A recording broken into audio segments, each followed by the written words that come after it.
How you doing, ladies and gentlemen?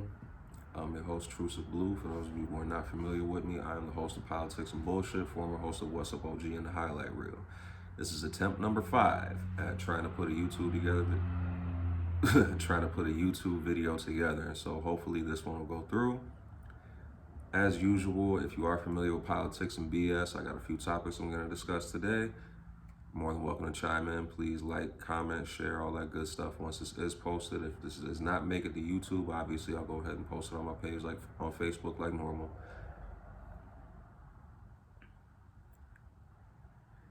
This would be episode 22, if I'm not mistaken, but we're gonna go ahead and call this episode 1, being that this is a attempt at putting this on YouTube again. Meek Water. Meek put up that video of him giving them kids some money. A lot of people don't like it. A lot of people have some comments to say about it. After a discussion that I had earlier, I had a certain opinion about it per se. Now my view on it is a little bit different, so I'm gonna go ahead and discuss that. Feelings versus facts. The reason in particular why I titled this topic Feelings versus Facts is because it has to pertain to a meme that I saw the other day regarding Soulja Boy's legacy versus Nipsey Hussle's legacy in rap. To expound on that a little bit further, it's comparing how Soulja Boy's impact on the game was, comparing Nipsey's impact on the game, and stating that Soulja Boy had a larger impact on the game than Nipsey Hussle did. It's very true, even though a lot of people may not like to hear that, but that's something I'm going to expound on shortly. Conflate Gate.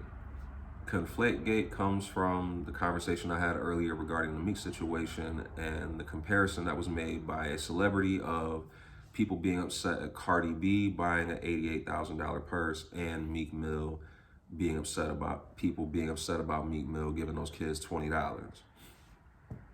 The two issues, though, actually I'm going to go ahead and talk about this because this is what I feel like is not necessarily the most important one, but it's one that I know that I need to work on personally. So I'm going to speak about this one. The issue with these two things is, number one, Meek Mill's a motivational speaker, for lack of better terms. He always pushes motivation, motivate the trenches, motivate the hood, motivate the youngins, blah, blah, blah. For him to push motivation as much as he does, people would expect him to do more in the instance of him giving something to children who are trying to, put some bread together, versus somebody like Cardi B, who I'm pretty sure she's done some philanthropic things in her career as well, posting that she spent 88 grand on a purse. I'm not too familiar with the Cardi B thing, so I can't necessarily talk about that too much per se, but I do know that people love to criticize her. I am one of those people behind closed doors. I got plenty of opinions about Cardi B. I just don't voice them all the time because they're not important. I'm not the biggest fan of her music, but I'm a fan of her success, if that makes sense. Like, do I like her music? No. Is her music for somebody like me? No, not at all. But can I be a fan of the fact that she's successful, she made it? Yeah, cool. That's fine and dandy. Same thing with the Meek Mill situation. A lot of people aren't necessarily, I won't even say a lot. There are some people who aren't necessarily the biggest fans of his music, but they're fans of the message that he promotes with the somewhat positivity, not letting the hood, not succumbing to what the hood makes you to be by growing up in it and by being in it for so long. But comparing these two things, again, they're not comparable because you're comparing an act of philanthropy to somebody discussing how much money they spent on something.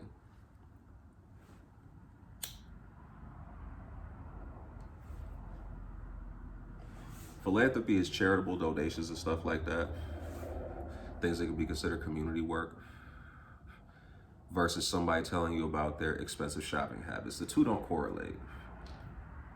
As much as I wanted to argue that I don't really care, I have to care because I made a point to make a statement about it. The two don't correlate. You can't compare, on one hand, her buying the $88,000 purse to him giving $20 to a group of kids selling bottles of water.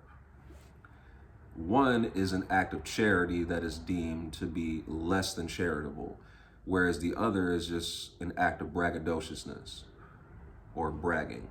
Braggadocious is actually the full word for brag, but yeah, so it's an act of bragging. It's an act of showing off, flexing, stunting, whatever you want to call it. It's like, hey, I was able to spend this much money on a purse versus, hey, I'm showing y'all that I care, I'm giving back. That's how a lot of people took that. Now, to close out the Conflate Gate thing, just two issues that may seem the same are completely different. And I'm actually going to move to the Meek thing because that has to do with what I was just talking about. Now, of course, a lot of y'all have seen the video. I've seen stills from it. I haven't watched it myself. Of the video that Meek put up, giving a group of kids 20 bucks for a bottle of water and telling them to split it. On one hand, I can see where people take issue with it. He preaches motivate the trenches. He preaches support for the underdog, blah, blah, blah. So I can understand why somebody looking at somebody like him driving an over $250,000 vehicle, you got over $250,000 with the jewelry on you, and you probably got at least 20,000 in your pocket. A lot of people looked at it as, okay, you gave a group of 6 to 8 children 20 bucks versus you giving them each $20. I can see where people are going to see it like that, where people are going to feel that way, because at the end of the day, he's well off and he has it to give, per se, because he's got millions of dollars. A lot of people pointed out that rappers like himself, not just him in particular, but rappers like himself will gladly go to a strip club and burn $10,000 worth of ones. Not literally light it on fire and burn it, but they'll give it away promptly to a stripper. A stripper's at work. She's earning that money. She's at her job. But at the same time, I understand where the thought comes from with it. It's like, you'll give a stripper $1,000, but you won't give a group of kids working $100. I can see where people take issue with that. I can see where people are going to be mad at him about that, because you do preach motivation. You do preach about, promoting positivity and things of that nature, but that's not viewed as a positive act because you put it on social media.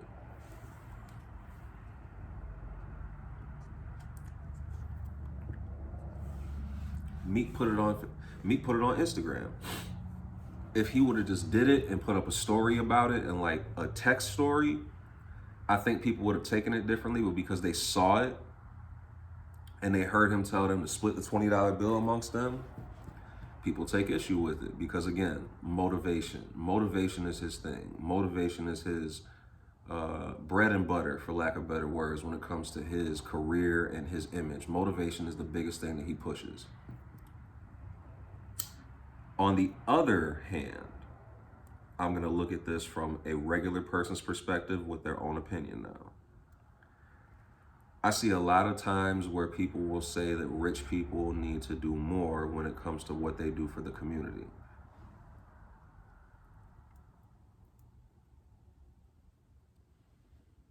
Or when they donate money, things of that nature. Meek Mill does a lot of philanthropic acts throughout the community, toy drives, turkey giveaways, things of that nature, donations to schools. There's a lot of rappers who do that.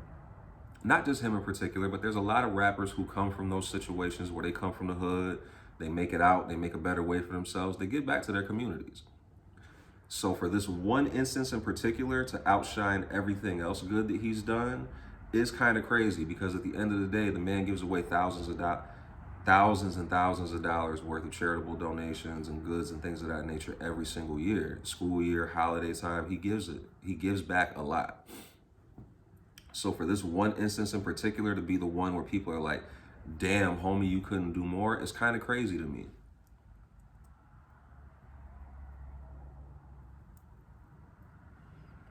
When the story first got traction the other day, I made a post in my tax stove voice. Meek gave kids $20 for one bottle of water. A case of water is $3.99. That's 5 cases of water. I looked at it from a selfish standpoint of, I gave you your re-up money. You should be good. Forgetting the fact that it's 6 to 8 kids who are trying to split the profit on a case of water. I got a case of water over here in my garage that there's 40 bottles in it. And I think that case of water was like $6.99. So, you do the math, you could get a couple of cases of water with that $20. If you get Poland Springs water from BJ's, if you get it from Walmart, or you get it from Target, or you get it from Wegmans, or whatever other places you can think of that would be grocery retailers, prices tend to be cheaper because you're getting a few less bottles. But just round number, if I go to Wegmans right now, I can get a case of water for $2.99. So in my mind, I'm thinking, okay, the kids, instead of it just being, well, he gave us some money, yo, let's just go get some more water. That way we can make more money. That's the way I'm looking at it. Not looking at it from the fact that, yeah, he's got thousands of dollars in his pocket. Instead of him giving them $20, he could have gave them $100. Like, yo, take $60, give each other 10 apiece, and then take the other 40 I gave you and go buy mad water. That's the way a lot of other people are looking at it, is the fact that you could have given them more to possibly do more to put them in a better position than they're in right now. And I can understand that, because when you look at acts of philanthropy, there's always somebody saying, well, they could have done more. If Jeff Bezos donated $1 million to cancer research, somebody's going to say that Jeff Bezos could have donated $5 million. Somebody's always going to take issue with an act of kindness, an act of philanthropy, when it is done by somebody of stature, particularly when it is done by somebody of stature for show. It's not necessarily what he did, it's the fact that he did it for show that makes a lot of people upset. What he did, yes, people are upset at the fact that he gave them $20. They're more upset at the fact that he gave them $20 and recorded it and then put it up. I'm a Meek fan. I like what Meek Mill has done musically.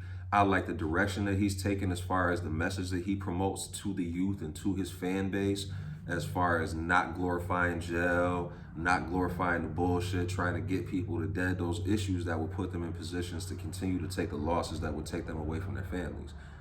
I support that 1,000%. I support him 1,000% in the message that he pushes.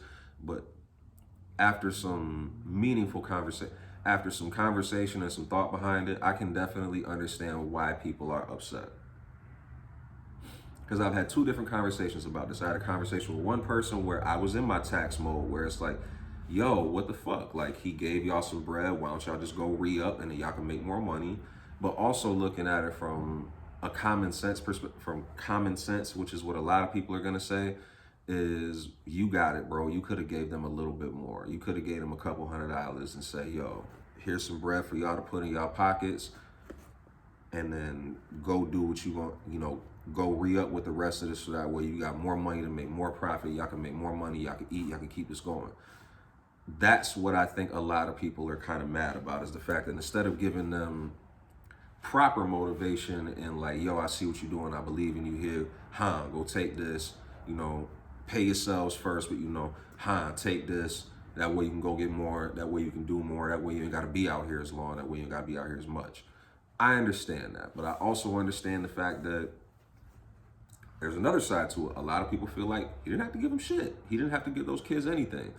As somebody who does not give to the homeless all the time, as somebody who does not give money every time I see somebody with a sign, I can understand that part. I can understand that thought process, because again, I'm somebody who, if I got it or if I feel like it at the time, yes, I will give somebody something. But if I only got $20 in my pocket and you asking me for $1, I'm sorry, my friend, I'm not going to give you said dollar. I'll give you a bottle of water if I got it in my car, some food, whatever I got. But I won't always give them money. And that's not just me, that's people in general.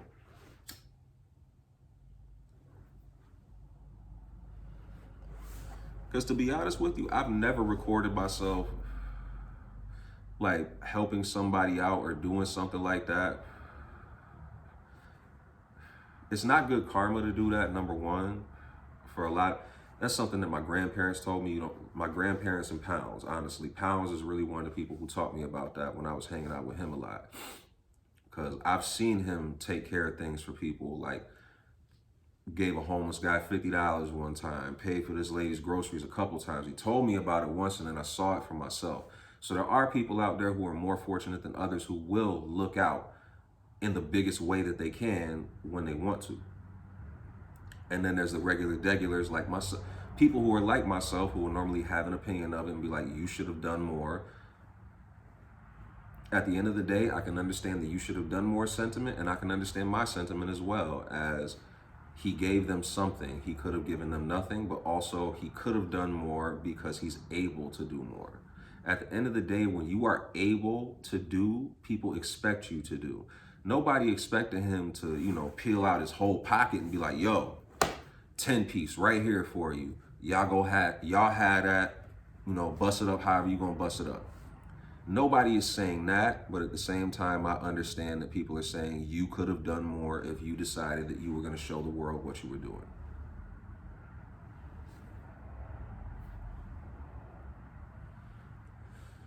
You're damned if you do, you're damned if you don't. Because if he wouldn't have gave him nothing, and them kids saw him in his car, and they just saw, like, he was sitting at the light and he just ignored them, he would have been put on social media for that. He would have been put on IG for that. Like, yo, Meek Mill ignores a group of kids selling water. Instead, it's Meek Mill only gave them $20. At the end of the day, Meek and many other people do many philanthropic acts throughout the course of the year in order for them to give back to the community. One act in particular should not overshadow the many acts. That's my stance on it. That's my honest opinion of it. That's really how I feel about it. One act of philanthropy that is done for show should not overshadow the acts of philanthropy that are done out of the kindness of someone's heart. To close it out completely, you could have done better, bro. I will say that. If you're gonna post something like that next time, I hate to say it, chunk up a little bit more. You have to be a people pleaser because you're a celebrity. You have to please the people. At the end of the day, even though a lot of celebrities, media figures, I'm starting to realize this myself, I have to be a people pleaser. I have to give people what they want, and I have to give people a properly informed thought or anecdote when I do discuss certain things, because it's a turnoff when you talk about things that you don't know what you're talking about.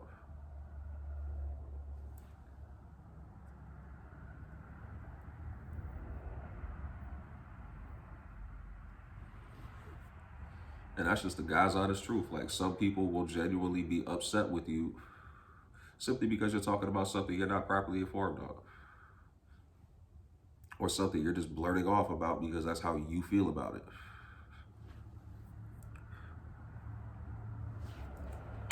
So to close it out again, bro, keep doing what you're doing. Keep motivating the trenches. Keep giving back. Stay who you are. If you're gonna do stuff like that, my suggestion: keep it off your IG, bro.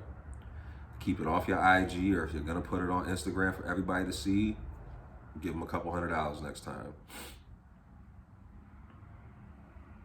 You can do it that way, to save face, to save all the agony, all the pain. If he would have gave them $200, if you would have gave them $200, that's $80 for more water, $20 a piece. Like, people would have, I'm pretty sure people would have been happier with that than just saying, hey, here's $20. Again, I understand the sentiment of wealthy person is not obligated to take care of the community. But when you put on the type of image that somebody like Meek does, you are obligated to take care of the community. You are obligated to do for the hood because you talk about doing it so much. If you talk about something like that a lot, you got to be about it. Flat out. Now, to move on to a lighter note, which is it's a serious topic, but it's more of a comparison thing where it's your feelings and opinions versus the facts. Because at the end of the day, a lot of stuff that I talk about, that anybody talks about, is feelings and opinions versus facts.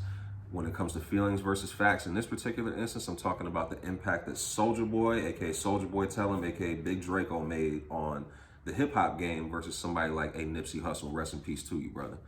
For those of you who aren't familiar with Soulja Boy, which is very hard for me to believe that you're not, Soulja Boy was the first internet rapper. Like, for lack of better words, he was the very first internet rapper. He was the very first rapper to put himself out there online for everybody to see and go viral. Because as he said back in the day, he used to upload his music to LimeWire as G-Unit freestyles or 50 Cent songs in order for people to download them and not realize that it was him. By the time they realized, it was too late. You've already downloaded it.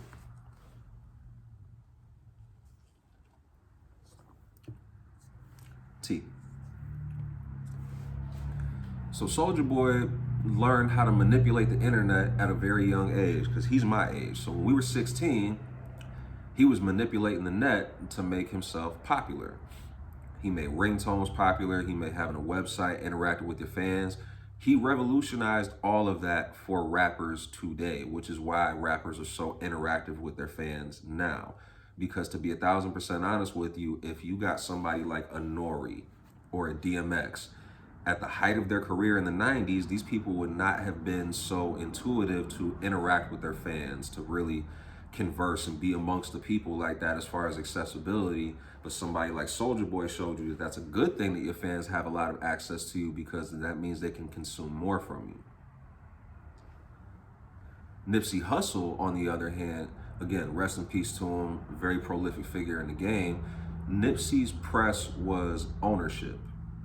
From, I want to say, when it got the biggest push was around the time right before he passed away. Not right before, but I want to say 2017 summer, when Victory Lap dropped. That's when everybody was really like listening to what Nipsey Hussle had to say about owning his music, owning what he does, having his masters and copyrights and things of that nature.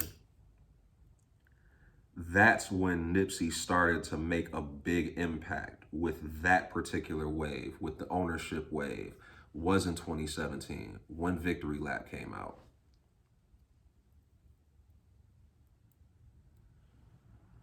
Because with the Victory Lap documentary, you got a very introspective look into who Nipsey Hussle was, what he went through, and what he's about. At the same token in time, Nipsey created a wave that has been slowly building over the last few years, with promotion of ownership and having your rights and knowing what you're signing up for, not signing 360 deals, getting all of your money from what you're doing. Yes, that is a thing that is very much promoted right now and practiced, but it's not to the level of a Soulja Boy where everybody is following the blueprint. Rappers are still signing deals. Rappers are still, like getting cut checks for what they're doing for percentages instead of the whole thing. Whereas with what Soulja Boy did, almost all rappers are on social media. All rappers are on social media. You can stream almost everybody's music. Almost everybody who is a rapper who is on social media is very interactive with their fans. These are things that are game changers, that are innovators to the game. Everything that Soulja Boy has come out with the exception of, I want to say, the video game and like the Soulja Boy Apple Watch thing, almost everything that Soulja Boy has done, somebody else has done it. Literally, almost everything that he has done, somebody else has done it. Whether it's brand endorsements or technology, things of that nature, use of technology, use of certain platforms, he's bubbled up just about everything that we've seen. Soulja Boy has exposed us to a lot of rappers that we know and love today.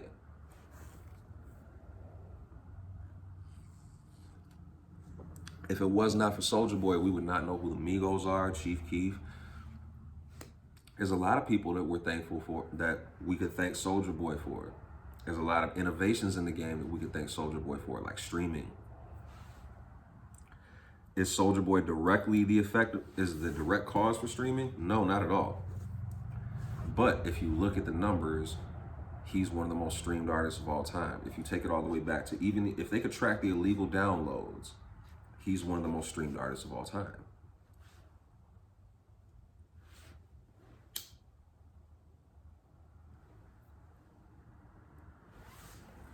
As far as the moves that he's made, he's one of the most copied artists of all time. He came in like a new age young boy Master P with a lot of the things that he did and a lot of the things that he said. Granted, Master P got laughed at for a lot of the things that he did back in the day, like the cell phone service, the sneakers, some of the clothing line choices that he made. Yeah, people laughed at him for that. People laughed at Soulja Boy for a lot of the things that he did. But guess what? A lot of the things that Soulja Boy did that we laughed at him for made him millions of dollars or hundreds of thousands of dollars. The key point is he made money from it. Nobody's really challenged the legacy of a Nipsey Hussle in the way that Soulja Boy has challenged the legacy of the rap industry.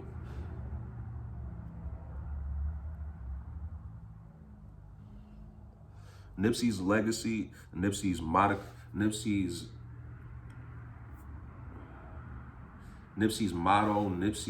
way of thinking, things of that. There's a word that I'm looking for that I can't really figure out right now. Usually I can think of it like that. I can't think of the actual word that I'm looking for, but Nipsey will be emulated by other people. Not 1,000%. I'm not looking for like an impersonator or a clone, but somebody will emulate the blueprint of what Nipsey Hussle put out. Somebody will follow the same said blueprint and be successful from it. We just have yet to see who that person will be. To own everything, to put a premium on it, not take no for an answer, and really be, 10 toes down about theirs. We're gonna see when that person, he or she, emerges and where they come from. But right here, right now, right now, everybody is still following Soulja Boy's blueprint. And we have to be aware of that. Both of these men made a lasting impression on the game that will go nowhere for a very, very long time to come. Soulja Boy has been in the rap game from 2005 to now. That's 15 years. Your average artist that came out from 2005 to now, most of them cats are not here anymore. That speaks big volumes. Soulja Boy may not be the most poppin' artist like he was back in the day, but his influence is still felt. Streaming video games, live streaming in general for hip hop artists, he was one of the first people to do that. He was one of the first people to get online and interact with the fans on video games, which is another reason why a lot of rappers are now online playing games with their fans. Mind you, there's a lot of rappers who played games before, but they weren't playing online with their fans. They were playing online with their niggas. Now it's different. If you play 2K, there's a chance you can play Sada Baby. If you play Call of Duty, there's a chance you can play Duke Deuce. You are gonna interact with these people via the video game thanks to Soulja Boy.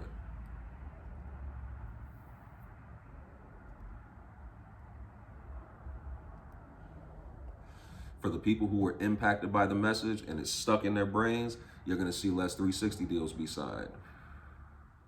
You're gonna see more partnerships come about. You're gonna see more ventures come about. Again, two different kinds of influences at two different levels, both of which made major impact on the game. One which is more significant than the other based on the fact that its effects are still being felt 15 years later. This is not to diminish or demean the legacy of Nipsey Hussle. This is to make it clear that the legacy of Nipsey Hussle is still being formed. The legacy of Soulja Boy is already solidified because he still has people following the wave. He's still got people following the trend. He's still got people watching what he's doing, what his next move is to copy it. Unfortunately, again, I've said it many times, rest in peace to him. Nipsey is not here for his moves to be emulated and copied and monitored. Everybody who was around him to watch him, and those of us who are able to watch his moves from watching his documentaries online, we can soak up that game to a certain extent, but we can't watch it evolve. We can't watch how it would have changed, what his plans for the future would have been. Is it a fair comparison? Yes and no. Yes, because these are two prolific figures in the game who made significant impacts on the way the music industry is run. One from a standpoint of the industry itself, the other from the standpoint of how the artist does business.